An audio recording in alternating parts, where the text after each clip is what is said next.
corner. There goes the yams and the hams. And of course, Grandma right here gets hit in the ham.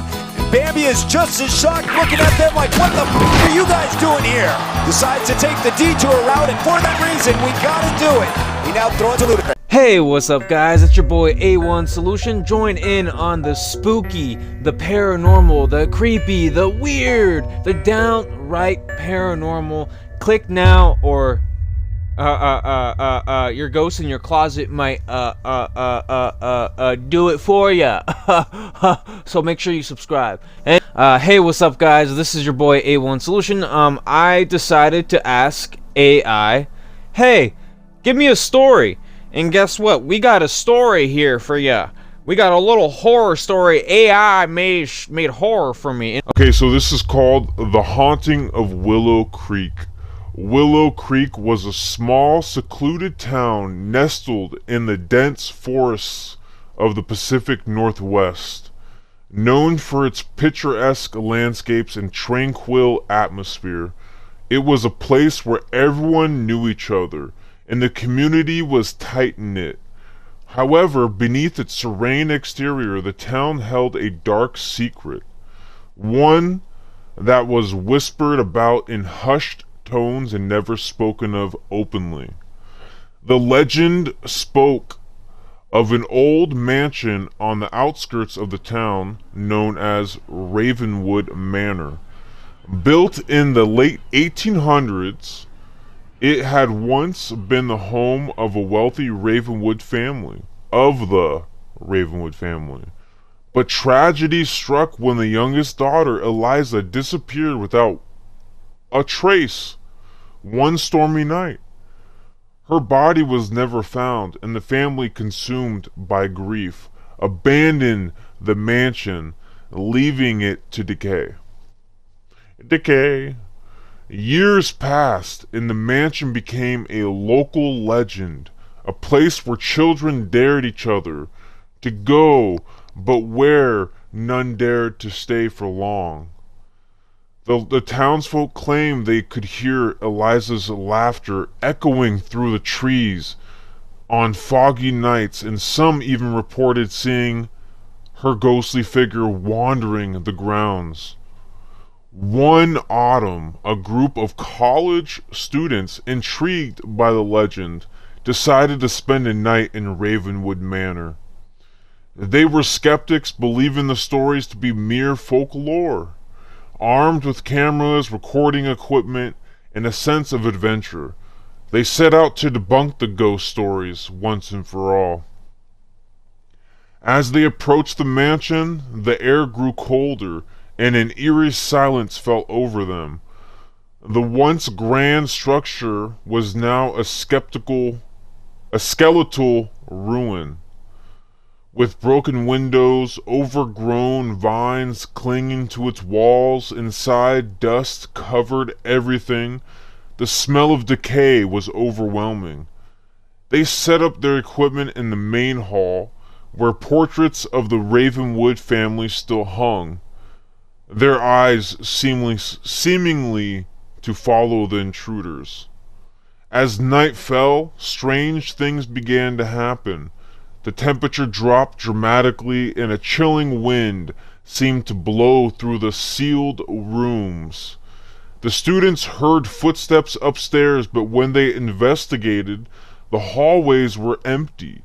Their cameras malfunctioned, capturing only static, and using flashlights flickered, casting eerie shadows on the wall. Then the whispers started, soft, almost inaudible at first, but growing louder. They couldn't make out the words, but they felt a sense of despair and sorrow. One of the students, Sarah, felt a cold hand touch her shoulder. She screamed, but when she turned around, no one was there. Panic set in. They decided to leave, but as they tried to exit, the front door wouldn't budge. It was as if an invisible force was keeping them trapped inside. The whispers turned into cries, and they heard a child's laughter echoing through the halls. The walls seemed to close in on them, and the air grew thick with an oppressive presence. Ooh. In the midst of their fear, they found themselves drawn in the attic, a place they had avoided due to ominous feelings it gave off. Inside, they discovered a small, dusty room with a single rocking chair. On the floor, an old tater doll laid, its eyes staring blankly. Ooh. As they stood there, the rocking chair began to move on its own, back and forth, the creaking sound filling the room. The temperature plummeted, and the frost formed on the windows. They heard a voice, clear and sorrowful. "Why did you come here? Why did you disturb my rest?" The students, paralyzed with fear, watched as the doll's head turned slowly to face them. The whispers grew into a chorus of whispers, of voices, and all speaking at once, recounting tales of sorrow and loss and betrayal. They felt an overwhelming sense of guilt, as if they had intruded upon something sacred. Suddenly, the attic door slammed shut and the room went pitch black. The students screamed, but their voices were drowned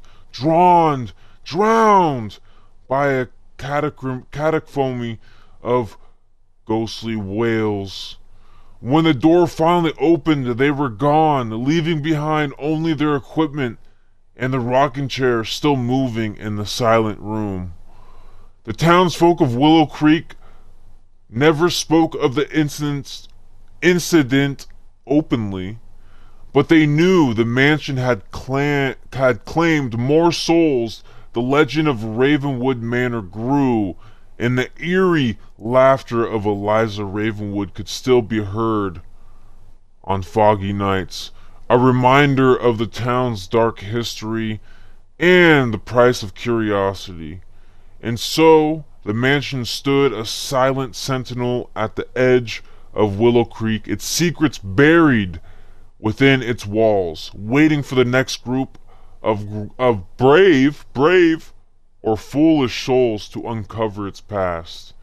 And AI has given us part 2, so this is a number 2, and here we go, continuing with the story.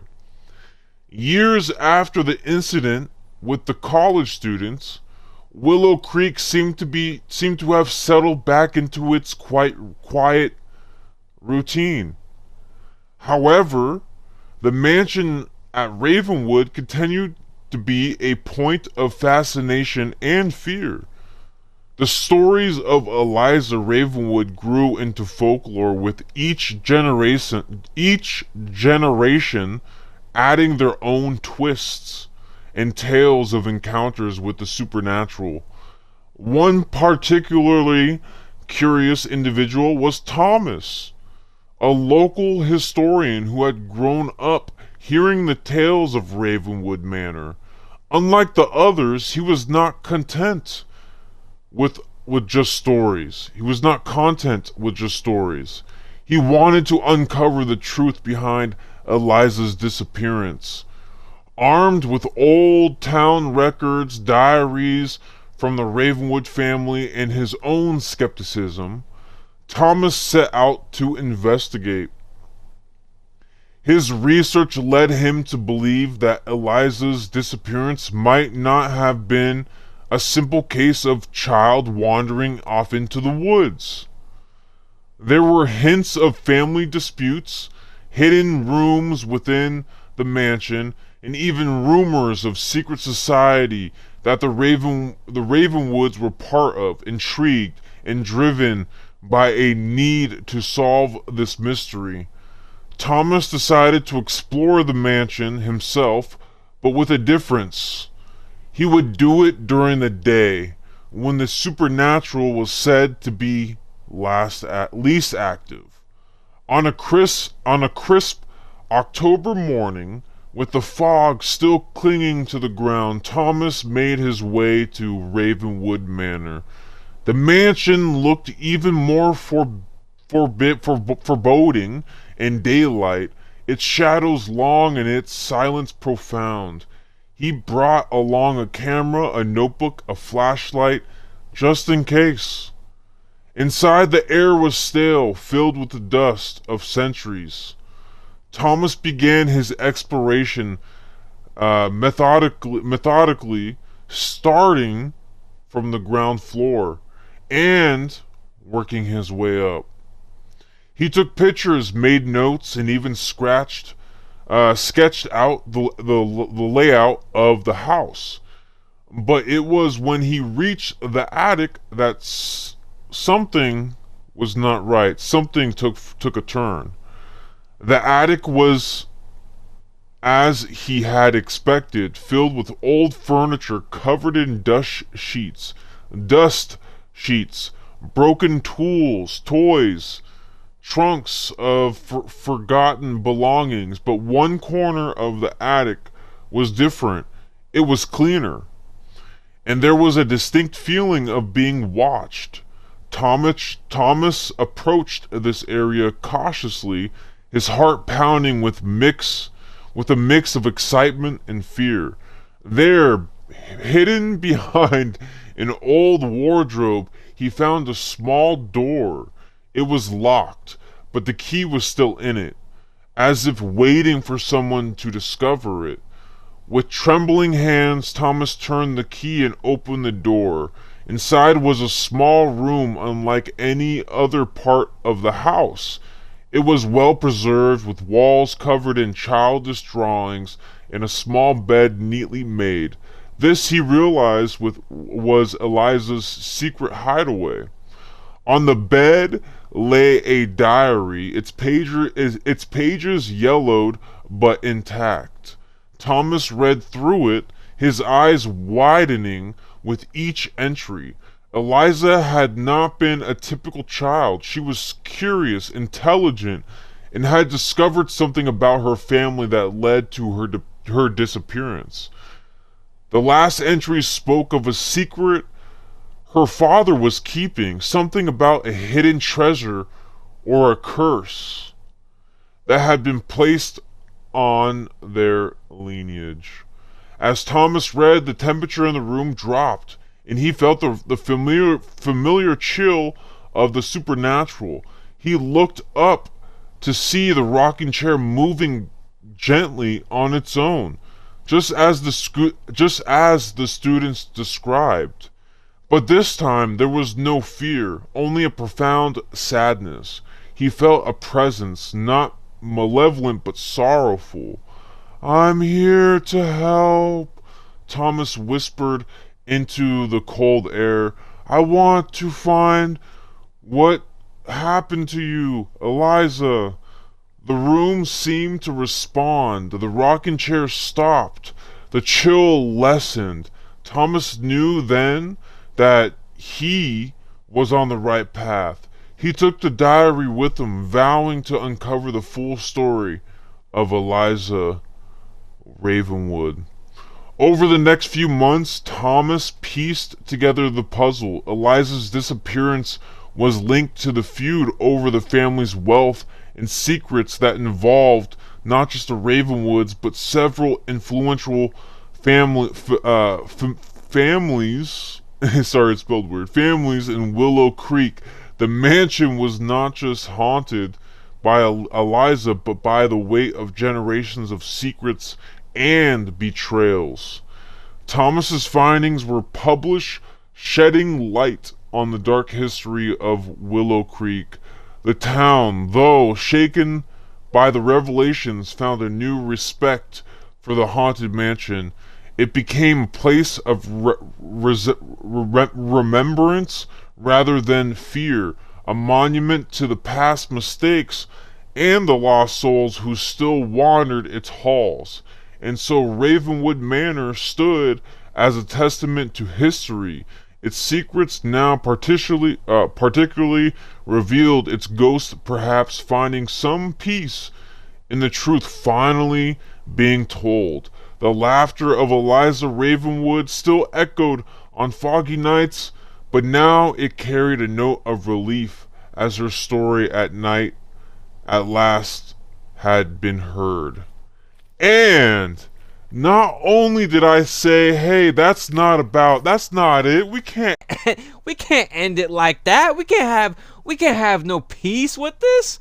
So I asked AI one more time. I was like, hey, give me a violent horror ending, and this is what it gave me.